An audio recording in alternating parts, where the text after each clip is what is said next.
of the Confederacy, and one of the advantages of the Confederacy was the fact that they could hopefully get someone to fight on their side. Did Britain or France ever fight on their side? No, they never joined here. There was, though, a time that they came really close in there. But first of all, I have the question, why did the government want to support the Confederacy? Yeah, split up America, make us weaker. We were becoming a power.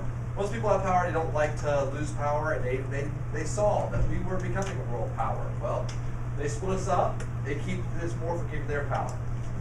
But why did the people in those countries not want to support the Confederacy? Slavery. Okay, the people were against the institution of slavery. Britain had outlawed slavery nearly 50 years before that. France had been close to that time.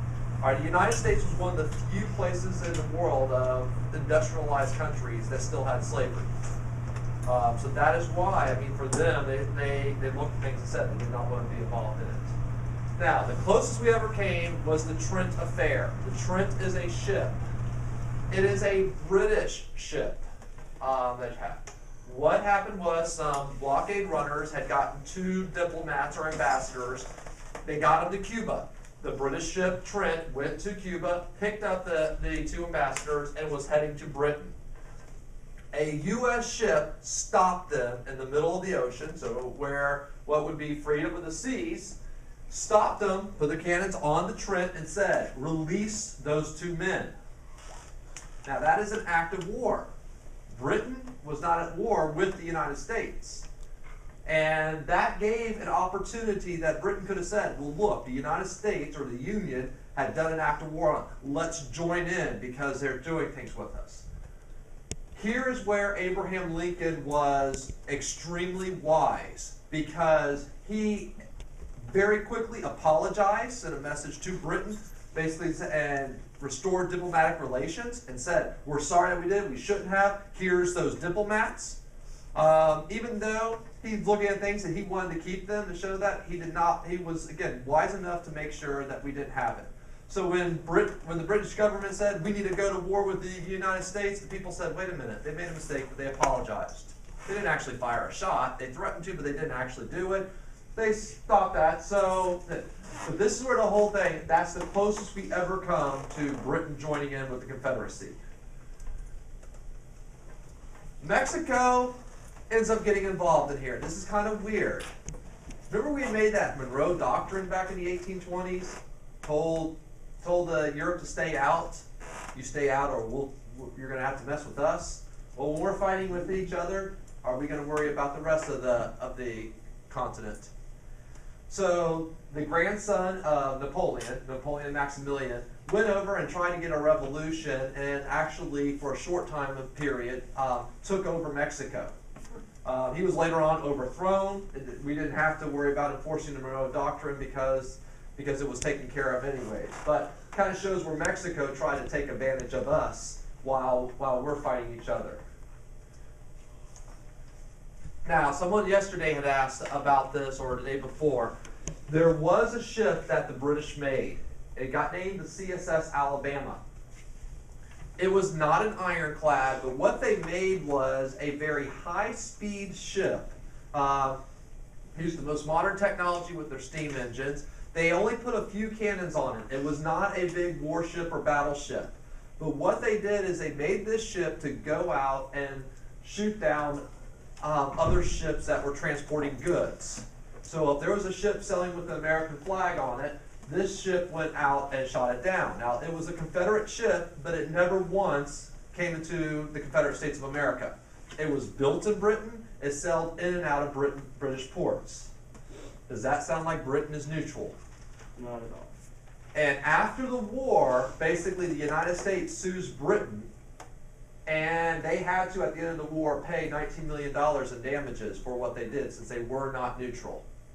The reason why I like to use this is it does show, and also that part of the idea with the total war, that you had the Confederates were fighting in that way too. But it also shows, though, that the British, they weren't truly neutral. They wanted the Confederacy to win, so they were trying to help out in ways that they that they could. I thought they didn't support the Confederate slavery. Well, the government was trying to. They couldn't actually go and declare war and go full scale with it. But they were, just like, there's times in the United States that we're involved with other countries, and we use the CIA, and we use other ways to try to get our influence without actually sending our troops. All right, the part that you watched in the video, hopefully that kind of showed some things in there. Yesterday we had about the mini ball and the effects of the mini ball, and this is where technology comes in. A lot of infections. That was the reason why so many people would die, would not be just because of the actual bullets, but then if you got shots, the infection that would occur afterwards. The amount of amputations that had to be done. And then if you didn't have the different antibiotics, or actually you would have anesthetics there. And this is why, like Stonewall Jackson. Stonewall Jackson was shot in the arm. Today, would that be a major injury? No.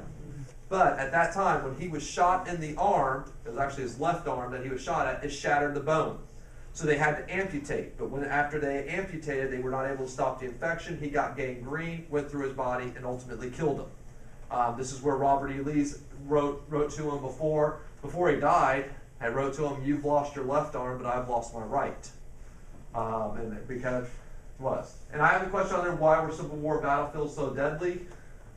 What was the thing that was killing so many people?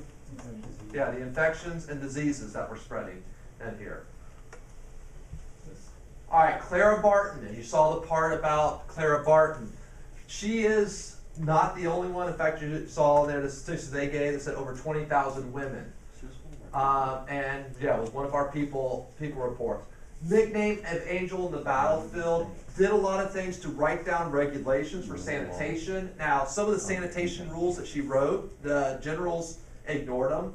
Like, she had certain things that if soldiers in the Union Army were not engaged in battle, they were supposed to wash their hands and face at least once a day. If they're not engaged in battle, they were supposed to take a bath at least once a week.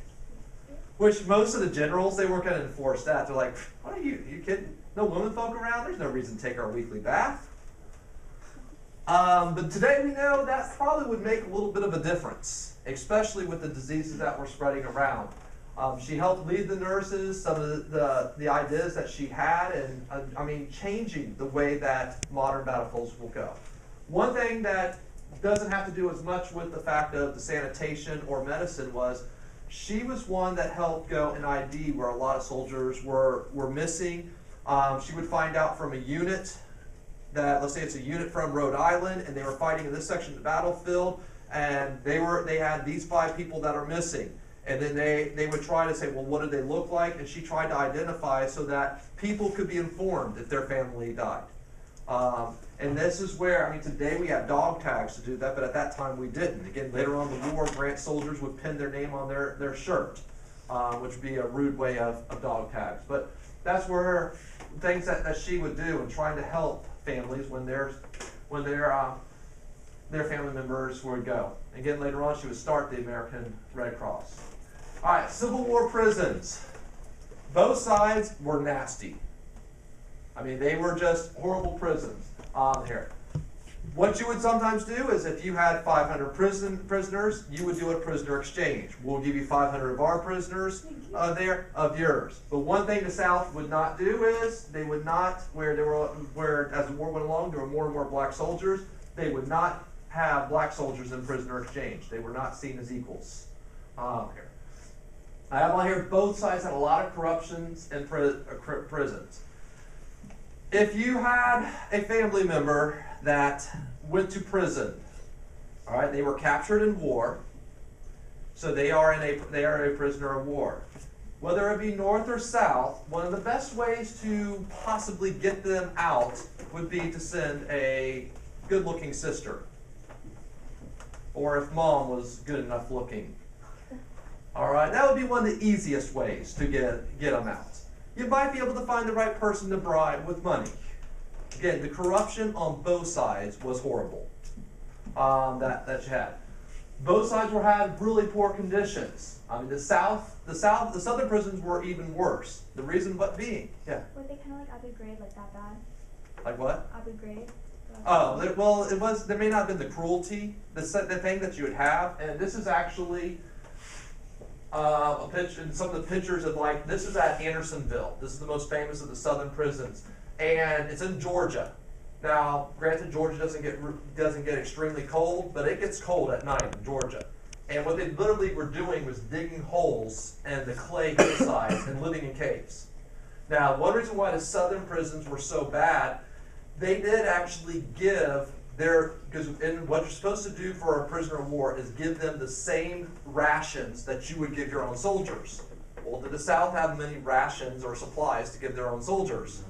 So they basically gave them enough for one small meal a day, which, if you're a soldier, you might be able to scavenge and get other things. But if you're sitting in prison, are you going to be able to scavenge for other things? You didn't have to worry about rats at Andersonville. Okay, because if there was a rat, that could have been a meal. Okay, but this is where, and I have on here the most famous is Andersonville. 33,000 men on 26 acres. And this is where basically a stream flowed through it.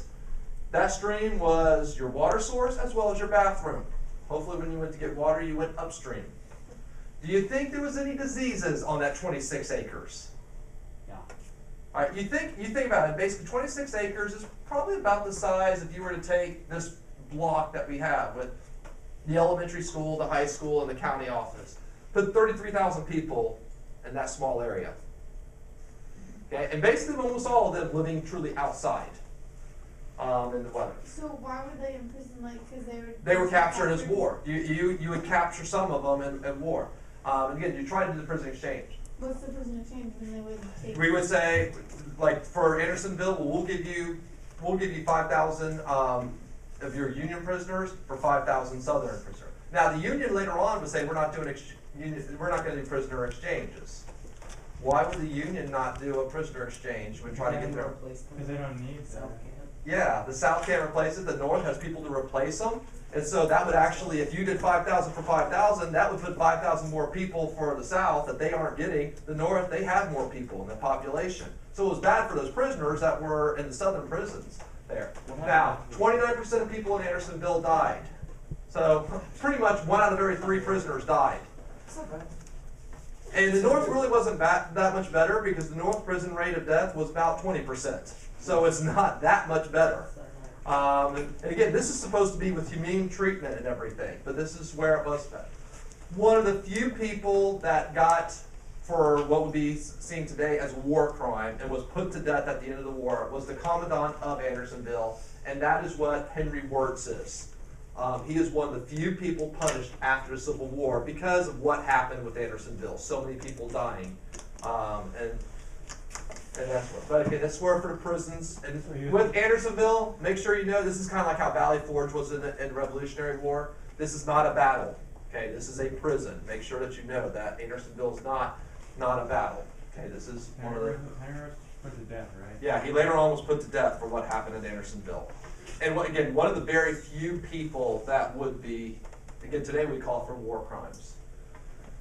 All right, the media, and you saw a little section of that. The photography was different. Matthew Brady is the most famous, and he did not take all the photographs. He had workers working for him, but he's the one that was the head of them. Some of the pictures that were taken were actually posed. Not that they had had dead people go and bill as dead people, but we see some pictures that we know of Matthew Brady where he took a picture, and then we see another picture where we see the bodies were moved around to make it a little more dramatic looking. Again, they couldn't take action shots because the shutter has to be open for a couple of seconds for pictures at that time. So it had to be still shots. So that's why you see a lot of pictures like the one in the middle there after the battle. Or you'd have people that would stay still for a picture for a second. But this is where we would have the pictures, and the war was coming home to people. We had the telegraph sending stories. So it wasn't that you would hear about a battle a couple of weeks later. You would hear about the battle soon afterwards in here. And I have on here, what was the effect on Washington? Or Wall Street. I don't think it's anything in your notes, but this is one thing we're going to see for the North. It was very, very good economically for the North for fighting. The longer they fought, some of the industries were making more money. And when news would come in on the telegraph, and actually Wall Street, certain businesses and investors had their own people sending them messages. There were times that Wall Street got information before President Lincoln got information of what was happening on the battlefield. And on Wall Street, when there was messages coming in that the South was winning battles, the stock market went up, because that meant the war was probably going to go on longer. And that meant that the businesses would have to make more stuff for the armies and to make more money. When news came in that the North was winning a battle, the stock market would go down. And this is where it's kind of one of the things that we're going to see happens it happened again in World War I, and you can kind of see some of this in World War II. All right, people making profit off of war. War can get people rich, and the Civil War really did for a lot of things.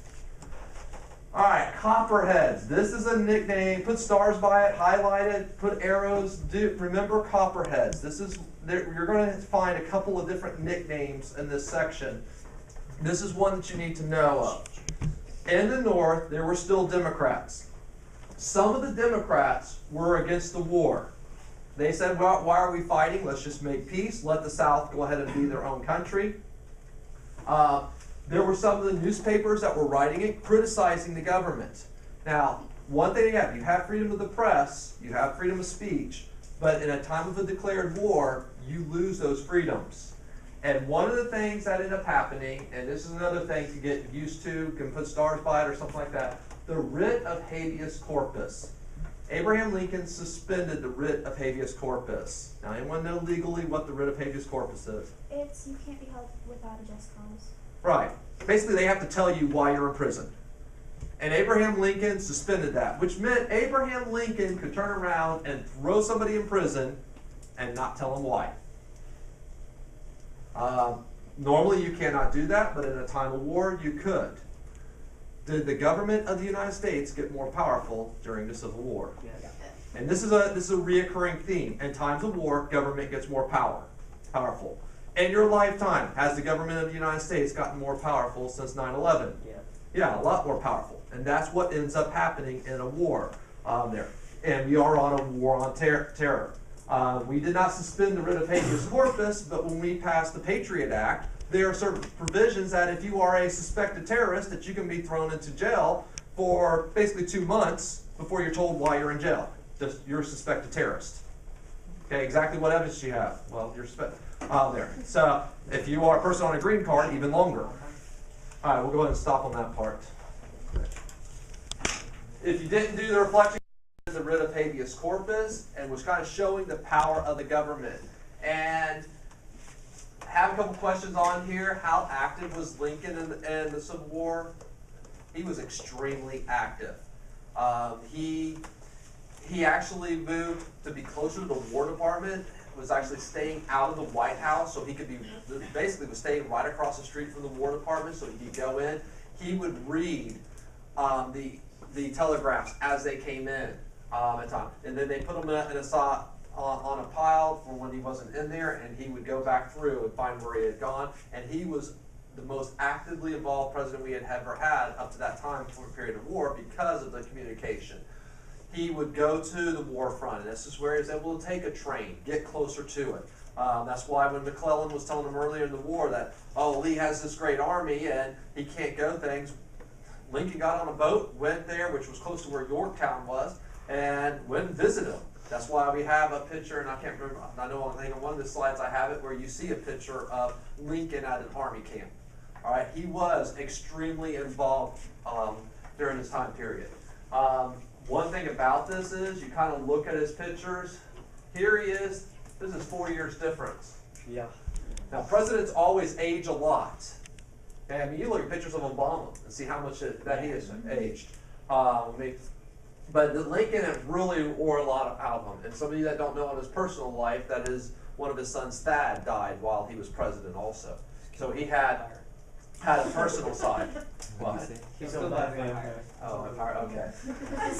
All right, what happened with executive power during the war? Kind of make it simple is it increased dramatically. And Lincoln made sure. The government of the United States, the power increased, the president's side of it increased more. And this is what you'll see happens time and time again in history. When we talk about where we had Adam Smith and the idea of capitalism would be that you have basically the government's not involved. Well, some of our industries, Abraham Lincoln and the government took over. We took federal control of the railroads. They were still owned by private companies, but they had to answer. So and that way, to use the word for today, we socialized the railroad system to make sure it was coordinated. Now, we still paid them for things of it. We socialized the telegraph system. And the idea was, we're making it where the priority is to win this war. We also then gave them things to build more lines. And the war in that way helped the North a lot. And this is where we kind of get to things. Telegraph, railroads, internal improvements. Uh-oh. Lincoln's doing all these internal improvements. Okay. Oh, Henry Clay's ghost is still around. All right. What was Abraham Lincoln before he was a Republican? A Whig. Yeah, a Whig. So you see, he is doing some of the ideas the Whigs had. He's kind of forcing it through. This is what sometimes happens in government in times of emergency. They will even do some of the things they like. Now, it helped them in the war. Is this a legitimate conspiracy theory? No. Okay. No, but you do. But this is what I want you to kind of see, where you have the ideas of Clay that Abraham Lincoln actually would do so many things that Henry Clay wanted. Okay, and during the war, Henry Clay's grandson. I bet. All right. Have plastic surgery. Here we have governments during the war, comparing the two governments. Which side had a better government suited for war, the Union or the Confederacy? Union. Yeah, the Union. The Confederacy, and this is a major problem where sometimes we look at things and say, oh, Jefferson Davis wasn't near as good a president as Lincoln. Part of the problem with Jefferson had was the structure. When Abraham Lincoln told a state, I want you to send 50,000 soldiers, they did it. When Jefferson Davis told a state, I want you to send 50,000 soldiers, they say, we'll think about it. Here's two. All right, the state of Georgia was one of the biggest ones that when Jefferson Davis was telling them to send troops at places, Georgia told him, no, we're not going to. And his vice president was from Georgia. Okay, and Georgia was, plain and simple, saying, no, we're going to keep our soldiers right here in Georgia, which there wasn't much fighting happening at that time of the war there.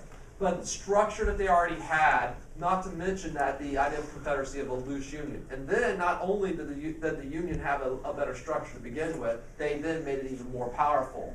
And this is where what happened to the power of the federal government during the war, again, it keeps increasing.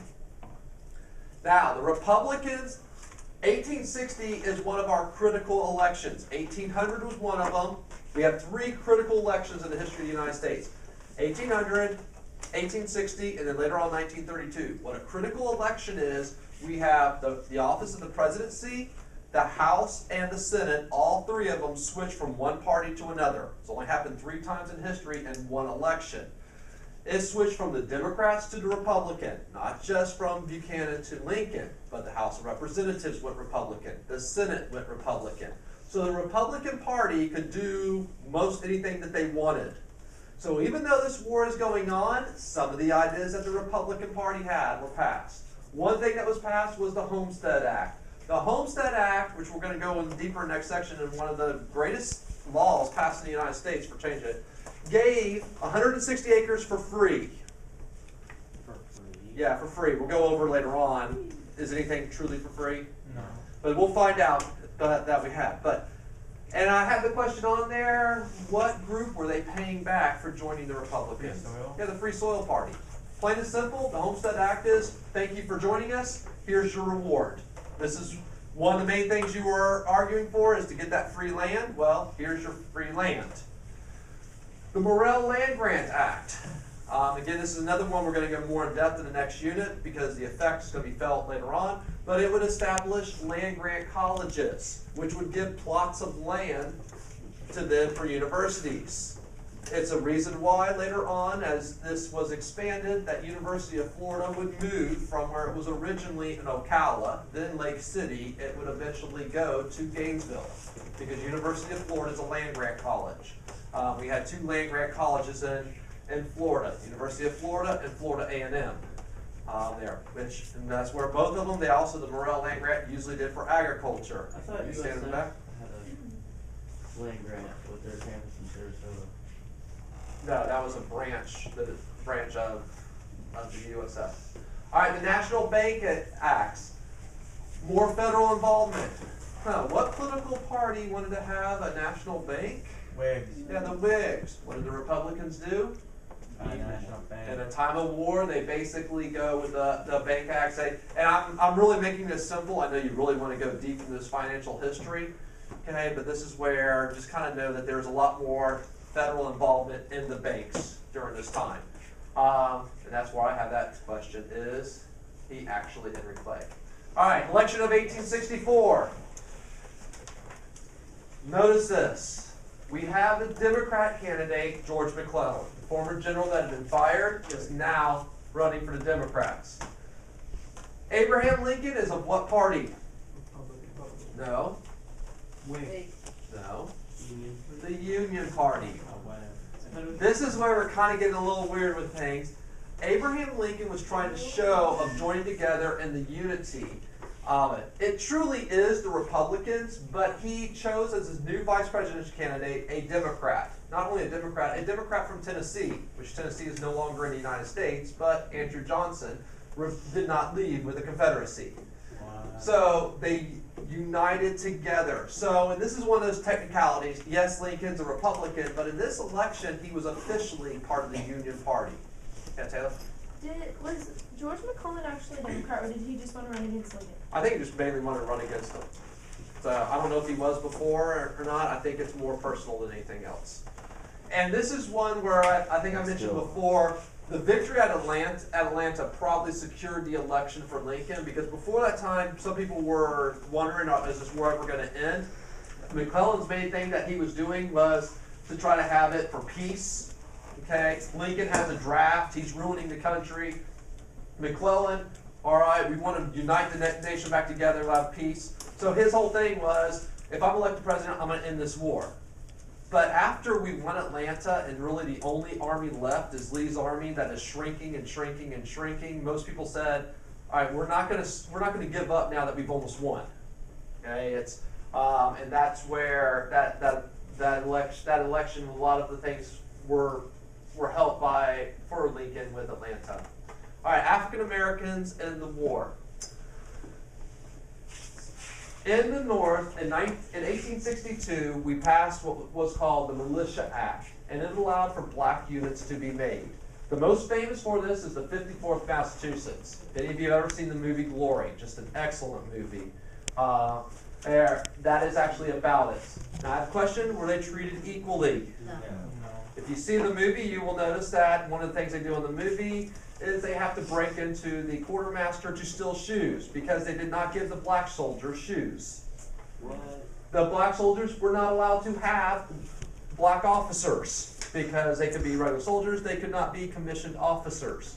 Now, the highest that they could do, and this is a role that Morgan Freeman, speaking of him earlier in the day, but this is where for Morgan Freeman, he played the role of a guy that was then made a sergeant in there. But by the end of the war, the Union, 20% of their soldiers were black soldiers.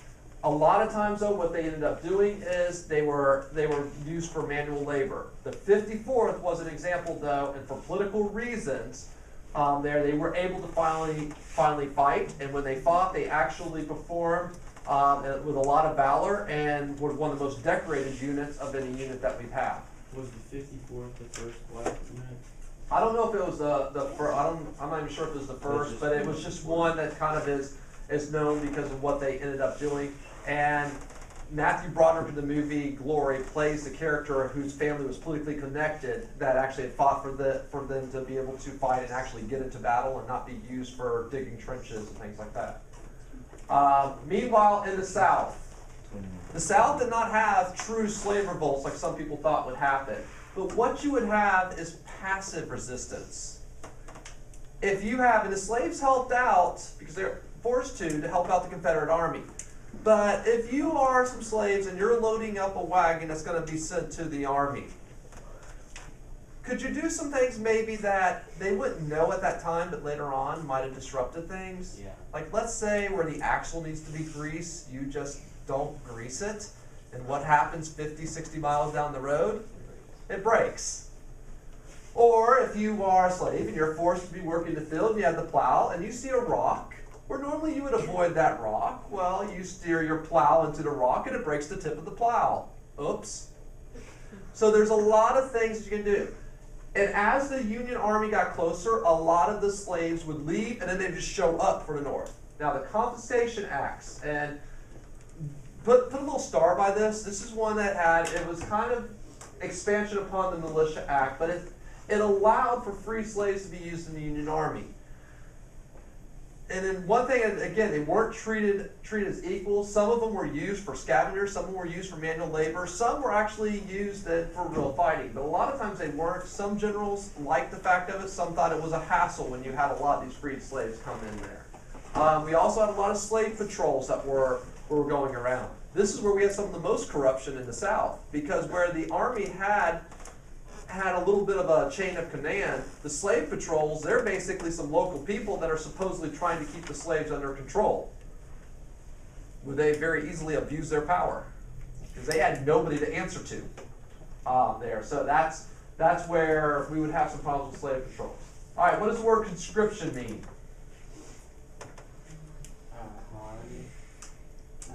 It's a draft. Conscription is a draft. By the end of the war, both sides had drafts. The South, that was 17 to 50-year-olds were drafted. The North, 20 to 45-year-olds. All right, this is where you are forced military service. But here's where one thing, you'll hear this saying a lot of times, it's a rich man's war, but a poor man's fight. This is definitely true of the Civil War. In the South, if you owned a whole lot of land or 20 or more slaves, well, then you didn't have to be drafted. So if you, basically, the people that owned a lot of land or a lot many slaves were rich. In the North, if you paid someone $3,000, that would be like paying someone $30,000 today. But if you paid someone $300, they could serve in your place. Or if you could find someone and hire them to go in your place, which those of you that can think, there's a lot of scams with that.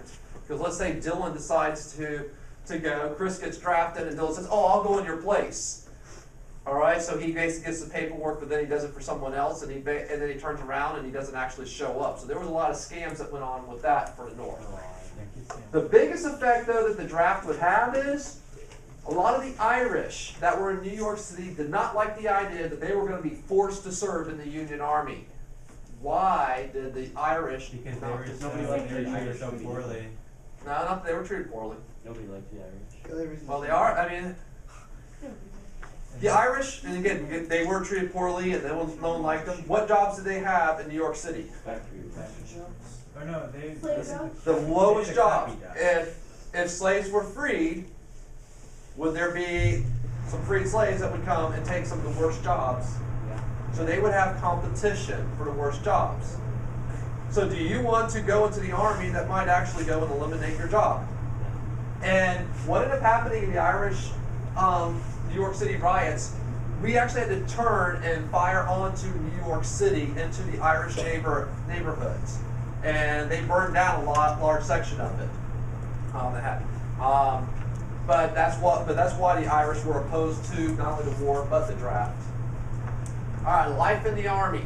Both sides didn't prepare for a long war, but who was better prepared overall for a long war? Yeah, the North. They had the supplies. Again, some of the reasons why Lee is invading in the North for his 2 losses is to try to get supplies and get out of the South and give them time to grow crops. But this is where the North would have that advantage.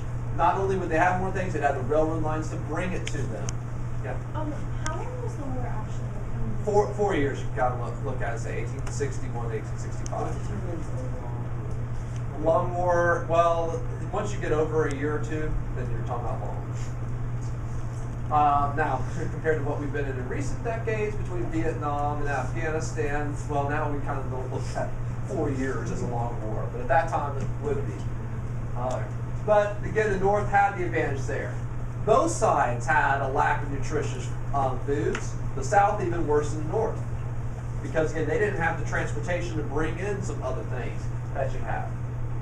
Medicine, this would be a war, we'd have a major problem with body lice. Those of you that don't know what body lice is, yes, it's what you're thinking of. lice when it's in your skin and on your body. Some of you are starting to itch right now just thinking about that. World War II would be our first war that we'd finally go without body lice because we'd have chemicals to kill it. But they would be like little critters living in your skin and always itching. Dysentery was something. You know what dysentery is? Basically, you got the runs constantly. Now, think about you've got 50, 60, 70,000 men all in a camp together. They're not going to listen to that Clara Barton because she's saying that you need to take a shower or take a bath once a week because there's no women folk around. A bunch of them with the runs. Okay, they got body lice. Sound like a place you want to be? And diseases were spreading all over for those places in there. Some other things, trade between troops. This is what's kind of odd is that you would have with the rich and the poor. Sometimes their camps were close enough together that then they would come and they would there would be unofficial areas, like it might be a river or something that they would go to that might be in between the two. And they would sometimes trade for things. They weren't allowed to. Now, what was the one thing that the Southerners actually had a lot of that Northerners wanted, Northern soldiers wanted to trade? Tobacco. Yeah, tobacco. So Southerners, if they went to take it back somewhere, they would like to trade because they could get some paper. They could get some food or hardtack or something like that from the North. Get a razor. There. Yes. Was it scurvy like a disease or something? Well, it's lacks of vitamin C. So, General Grant one time. Now, General Grant told you he was kind of known as a slob. One of the things that he did one time when he was taking a bath, and he was wearing a sergeant's coat, even though he's a general. And the Southerners thought, and now sergeants are usually the lowest officer you have, and it's usually not a commissioned officer. So you usually have a lot of respect for the sergeants. Those aren't the rich guys. Those aren't the ones that are the college guys. All right, these are fighting folks that are just moved up to the next rank over. So they kind of looked at him and said, Grant didn't realize he's in the river taking a bath with a whole bunch of Southern soldiers and other Northerners. He looked around, and he was the only Northerner left. All right, he left. Later on, he wrote about it because at that time, the Southerners could have actually taken him captive. General for the North, Joseph Fighting Joe Hooker. He'd bring in hookers girls, which guess what we get from there? Hookers. Supposedly baseball started this. It didn't. That's actually a false part. But Abner Doubleday, who was one credited for the invention of baseball, was an officer in the Civil War. And again, Clara Barton, remember I said that she had sanitation rules. We're going to go ahead and stop there. We'll finish that last little bit, but study the part that you have here. And I'll see if there's any questions tomorrow on the last section. They didn't realize afterwards. They thought he was just a sergeant, not realizing that it was who he was. And Hooker's Girls, Fighting Joe Hooker, where he brought in women for his soldiers, and they got known as Hooker's Girls, which that's where the term hookers come from.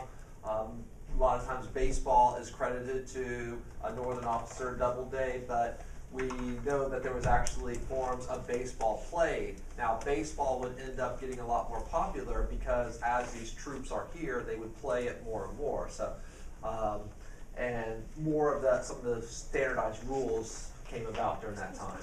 And before I had mentioned about Clara Barton was trying to do more things for sanitation, which if they would have been obeyed, probably would have been a lot better for both sides. Now for the economy. First of all, for the South, the effects of the blockade. Those of you that have ever seen the movie Gone with the Wind, okay, it is a classic movie. It's actually something, it's hard to watch the whole thing all the way through, but it actually is a pretty good movie. Most people don't even realize that a whole lot of that also has to do with the Reconstruction. But one of the main characters is Rhett. And Rhett would make a lot of money by smuggling. Now when you're smuggling, you take blockade runners, try to get through. Here in Florida, we were actually a great place to do blockade running. Do we have a lot of little inlets and things like that you could basically hide a ship, sneak it out if it was at night, not right now, not during full moon, because you want it on when there's hardly any moon, but you would sneak out and then be able to get away. Yeah. So that's why for Florida, we actually were good some for blockade running there. But you could make a lot of money. Now, the Confederate Army wanted military things. But you could make a whole lot of money if you got to items that were hard to make. And I have up there needles, nails, medicine. Okay, so those type of things there. Now, the Confederate government would support you and try to help you sneak out there. And what you'd have to do is get stuff for the Confederate government. But if you could get some extra things, you can make a whole lot of money. All right, it doesn't take a whole lot to get some needles. What about perfume? Do you think women might be wanting to pay some $5 for some perfume if you were to sneak it in? So you get things like that, you can make a lot of money on there. Again, medicine was something that was a problem. Remember the South is going to get saved by cotton? Are they able to export their cotton? Not much. They could get a little bit. I mean, if you're a blockade runner, you would take some to take out, but you wouldn't get a whole lot out. Would they go all the way to Britain to get all these supplies? Or Sometimes to Britain. Sometimes you would try to go to other islands in the Caribbean, and that's where some of the British ships would take it there, and then you try to get it from that part.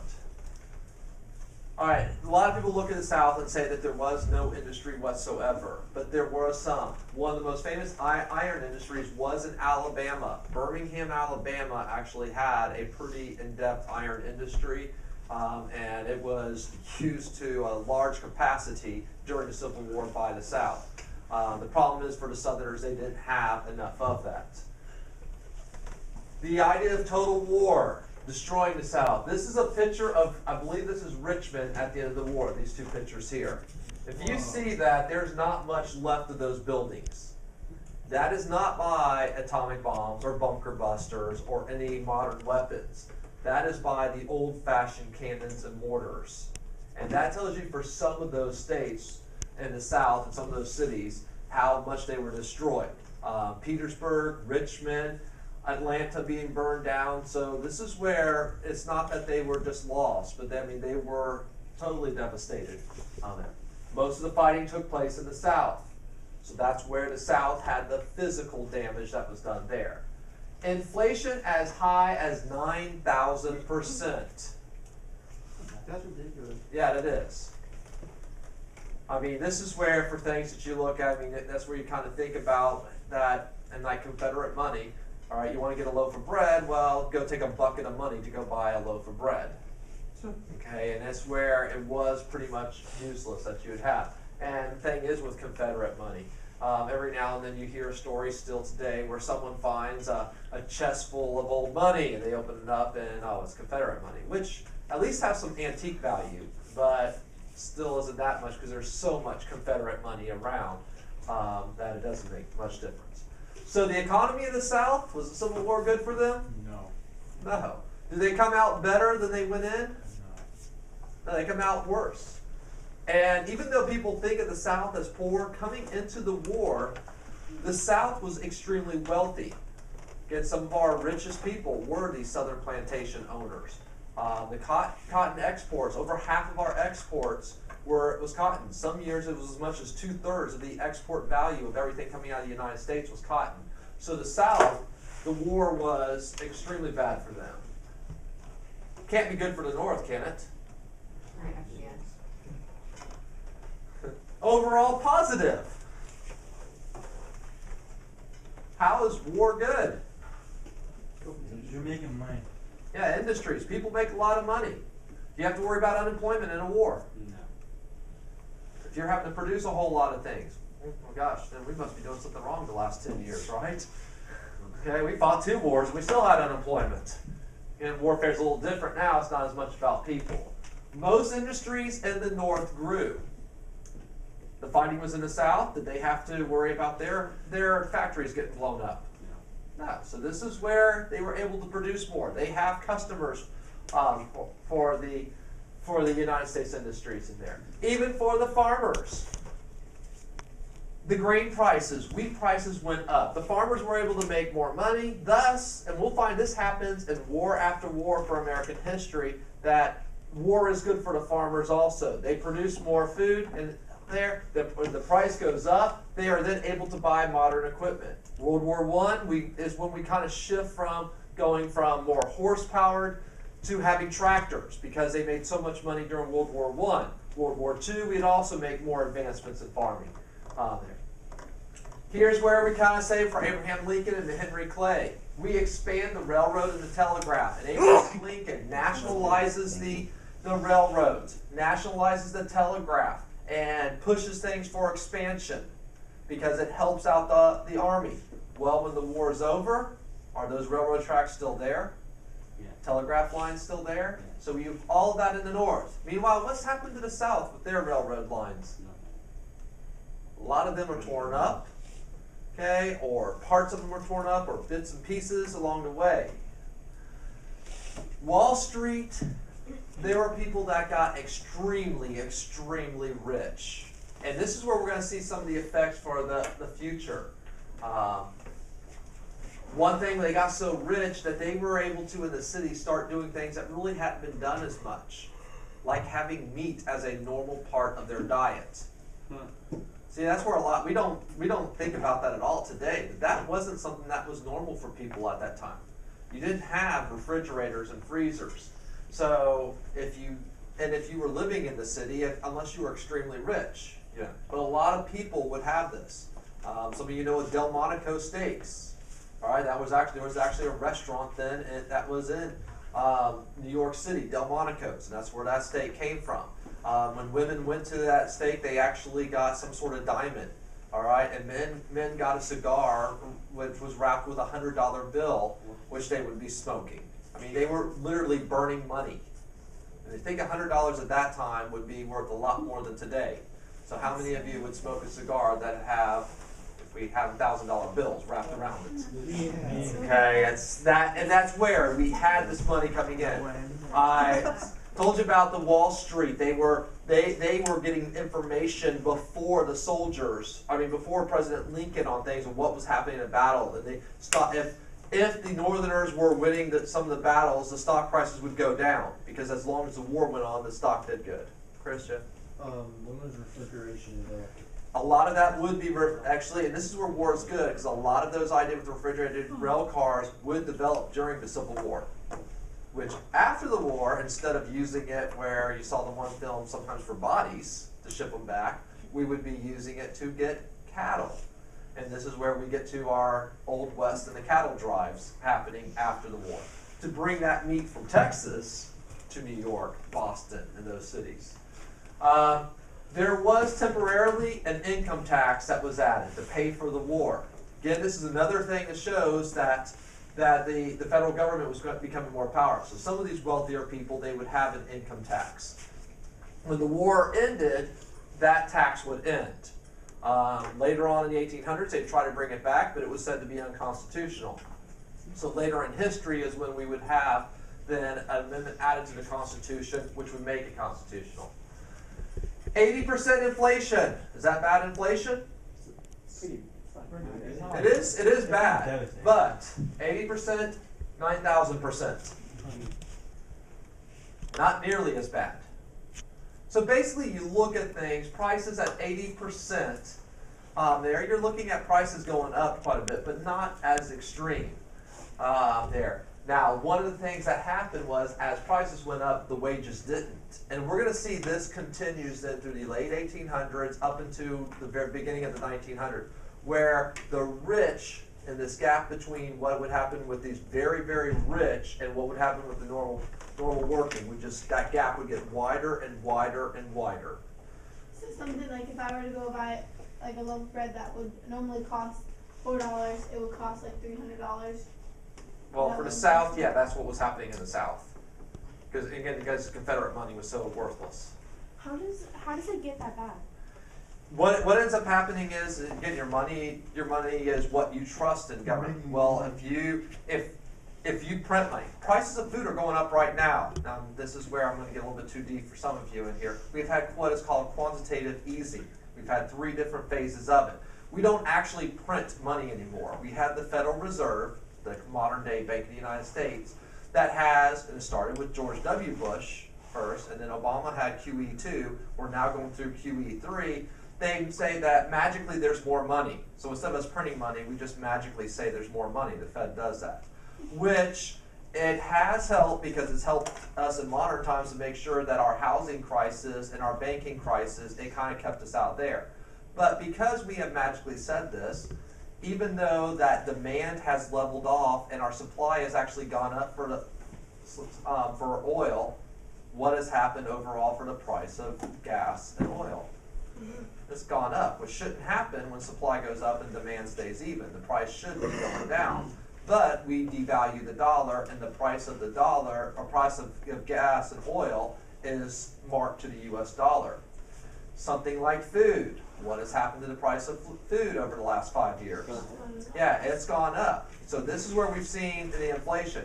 It has helped us to keep out of the housing, it helped us to basically put a floor on what was happening with the housing crisis and made sure that our banks didn't collapse. But for normal people, it has affected us a lot more. So that's why there's kind of good. So again, what we've done now is we've created money instead of just printing money. And people that know what's going on realize that you are just inflating things up.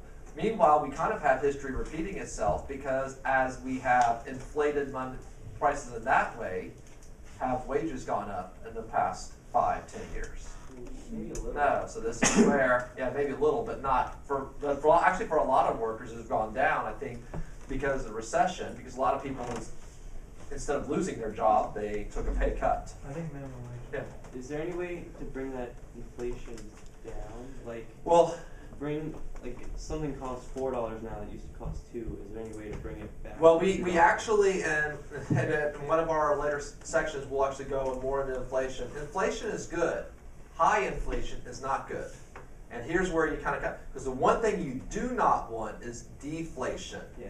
Because if the price is going down, and that's actually what was happening in the housing market, it was bringing the prices down. But it was the last time we had deflation was in the 1930s. And that was a really depressing time period for us. Okay, so that is where you don't, deflation is worse than inflation. You actually, a healthy economy, you want to have like about 3 to 5% inflation. Didn't the What do we boom have in happen the- after the Great Depression though? What'd you say? Didn't the boom happen after the Great Depression? Right. We right now actually, and this is where that's what I said. I'm going a little deeper into the economic side. What we have right now is actually what would be a healthy inflation, except for it's not spread out evenly. The inflation is more on some of your commodities, again, food and gas. Meanwhile, other items have gone down in price. So it balances out to be something good, but it is actually something that has hit more of your working class people, where upper class may not have been hit as hard, because again, a higher percentage of working class people go towards money, gas, and things like that. Why is deflation a bad thing? The prices are going down. The prices are going down, but so do wages, and that's where we're going to. I don't want to get. We'll get too deep. We went way off topic yesterday. Let's not have 2 days in a row, even though this is a good topic. Yesterday's a good topic, even though it had nothing to do with history. All right, here's our hodgepodge stuff for the Civil War. I mentioned this before that the generals were like stars. The newspapers followed around. General Ambrose Burnsides. People got fascinated with him, and he came up with, guess what? Sideburns are named after him because he came up with his own fashion statement. And that is where, for General Burnsides, that we come up with the term sideburns. Jeb Stewart. Now, Jeb Stewart, oh my goodness. I know you girls you're just getting really excited. I mean, Southern women would faint, all right, when Jeb Stewart came riding into town, because you see with him what a handsome fellow he was, especially when he had his hat with giant plumes and feathers going out of it. There, calm down, Sarah, okay? All right, but that is where for him, I mean, it's just, they would have to take their fans and wave it, because, I mean, they were just getting overheated when Jeb Stewart was around. And he was a very good cavalry general, and he sometimes made mistakes. Now, he got in the press because the press was actually following him around with his cavalry, as one time with General McClellan. He completely circled around the Union Army. What made it even a better story was the Union general that was chasing him around was his father-in-law. Okay, so hey, it's fun to make your father-in-law look like a fool. All right, he rides into, literally steals some cigars or something from McClellan's headquarters tent. All right, rides into his camp and steals that, and of course the press is following him, making all this. His flamboyance would be a little bit bad for him because when they went into Pennsylvania, he decided to do the same thing, get the press following around there, and when he was circling around General Meade's troops, he got too far away from Robert E. Lee's main troops, and your cavalry is your eyes. So when Robert E. Lee was going into Pennsylvania and he was around that town of Gettysburg and he came across some Union army, he had no idea whether he was meeting a small part of the army or the main part of the army because Jeb Stewart was hundreds of miles away and had got cut off from that time. And this is where some of the things of why did Robert E. Lee lose Gettysburg, that's some things that people point to is he was blind. He also had a heart attack during that time, we know today, because he had chest pains. But that's a whole other story. He also didn't have Stonewall Jackson anymore because Stonewall Jackson had died 2 months earlier at the Chancellorsville. There. So that's where you kind of, with why did Lee lose Gettysburg, here's where you kind of go for different reasons. But for Jeb Stewart, when he got back, he was there, and this is where, like, over dramatic. He gave his sword to Robert E. Lee and resigned because he shamed the Confederacy, and Robert E. Lee basically said, all right, you made a mistake, but you're still a good general. Get out there and fight. Okay, you quitting won't do us any good there. And now he was later killed in the war. Stonewall Jackson was just a hero for the Confederates. Another strange fellow. He thought one arm weighed more than the other, so he rode around with one arm raised above his head. We know today that he had some sort of nerve damage, so the one arm felt like some of you know when your arm falls asleep or leg falls asleep, it feels heavier. Well, his nerve damage made that one arm feel like it. He loved lemons, and at that time that was one of the few fruits because lemon has a thick enough skin that you can transport it. And even though there wasn't much in the South, that was something that he seemed to always have lemons, and he put it in his mouth. You know, today that actually would have probably been a good thing because he was wanting that he didn't get sick as much with something like scurvy because lemons were good for that. You might say, well, all that acid from lemons, keep it in your mouth, won't be good for your teeth. Well, compared to most things they had for teeth at that time, that acid might kill other things and be better. But that's where for Stonewall Jackson. Railroad growth in the North. Again, this is something that's helping business. This would be for the future of the economy. Women. War has always been good for women when it comes to jobs because they need more women working. So some jobs that women normally didn't work, they're able to work. This would not be as much as like other wars, but it would give some women a chance. Not to mention 20,000 nurses that were able to serve with that. Bad political leadership in the South. Your reflection questions the other day, some of you were going where the one question said about Lincoln and Jefferson. A lot of you were saying, well, Lincoln did some things, and it was probably the one that was the worst with the reflection question. Some of you gave some great examples of where Lincoln, like at Fort Sumter, where he made sure that the Union was fired upon first. Some people use where he was wise enough to listen to Winfield Scott about a long-term plan. Part of what ended up happening, though, and what most of you wrote about was he used the advantage of the railroads and the telegraph, which is part of it. This is where Lincoln all around seemed to make a lot of wise decisions, was not afraid to fire a general. Jefferson Davis may not have been a bad president, but he didn't have the freedom that Lincoln had. When a general screwed up, Jefferson Davis had a problem with having to fire them because usually that general came from a state and was from a rich Southern family. And do you shame a rich Southern family? And so that was part of the problem. It's almost like if you were in a Revolutionary War, the British sometimes had some bad generals because they had their position because of who they were, not how good they were.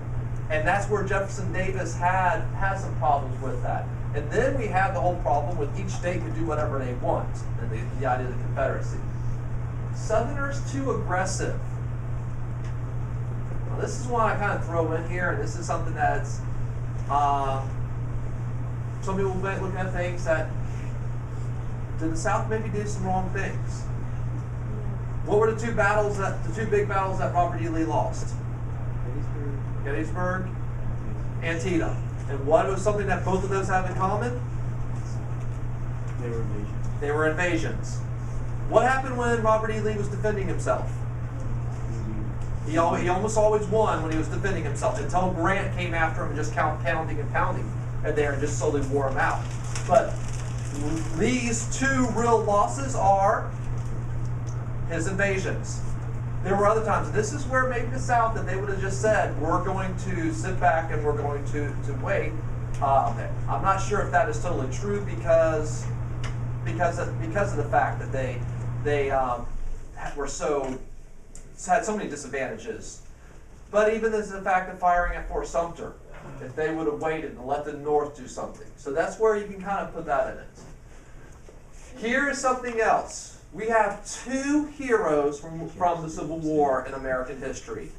Abraham Lincoln and Robert E. Lee. Can you name me another loser that's a hero? Robert E. Lee is the loser, but one of the most respected people in American history and in world history. How many times is the loser the hero? Was Washington? Henry Clay Justice in this room. But George Washington ultimately won. General, Never. There are a few examples you could probably point to. If you know military history, we have a German general by the name of Rommel that he's sometimes considered because he was on the losing side, but such a good general. He would probably be the military comparison. Some people might say Napoleon, although Napoleon isn't always thought of as a great person. He just there, but he ultimately lost. But he had won a lot before he ever lost. Who's the best thing that ever happened to France? But this is where, for Lee, you kind of look at things and say, all right, how could... And part of this is for what Lee would do after the war. Not only before the war, for what he had, and during the war, but after the war. And when he surrendered at Appomattox, and he surrendered when his soldiers encouraged him to keep fighting. And then after the war, when he was offered, and today's money would be millions of dollars to go to other countries just to be a military advisor. We'll pay you millions of dollars to come here. He said no. He stayed with Virginia. He went and became president of Washington College and went to basically teach younger Southern men. And even when people in the North were wanting to have him executed. See, Robert E. Lee is a great man. He is a great general. Because he is such a great general, thousands of Northern soldiers lie dead. If that was part of your family, do you want Robert E. Lee to pay part of that price? And so this is part of what we have. Anyone know what person did more to defend Robert E. Lee than probably anybody else to make sure that he was not put to death? Lincoln? Not Lincoln. Lincoln's dead. Grant. Clay. All right, the guy that... Clay's dead. But Ulysses S. Grant, the person that defeated him, was one that was constantly there for Robert E. Lee, and even as president was one that was there for Robert E. Lee. Robert E. Lee would not be put to death. He would end up dying about 5 years after the Civil War. Today, Washington College is Washington and Lee College in Virginia. It is absolutely beautiful campus if you go there, and you better have some money if you go to that school because it's a really nice college in Virginia. How did he not die when he had a heart attack? You can survive a heart attack. But like At that time, they didn't even know really that it was a heart attack. You don't know what's happening to heart attack. But we know today he probably had a heart attack, which may have been caused by the stress. All right? I don't have Stonewall Jackson. Where is Jeb Stewart at? All right, we're in the middle of someplace else. Where is everybody? What's happening here? All right, I told this general to go there. He's not there. I mean, I'd probably have a heart attack if I was Robert E. Lee. There, but we knew that he was complaining about basically a really bad upset stomach, kind of like heartburn. One of his arms had been tingling, okay, which are all signs today that we know, oh, that's a heart attack, okay, which if you are really sick, sometimes you don't function quite as well. All right, if you have a mild heart attack, do you think you might not be at your best game? Yeah. no, it's my best. All right, we'll go ahead and stop here. I'm going to do the clicker quiz, so go get your clicker.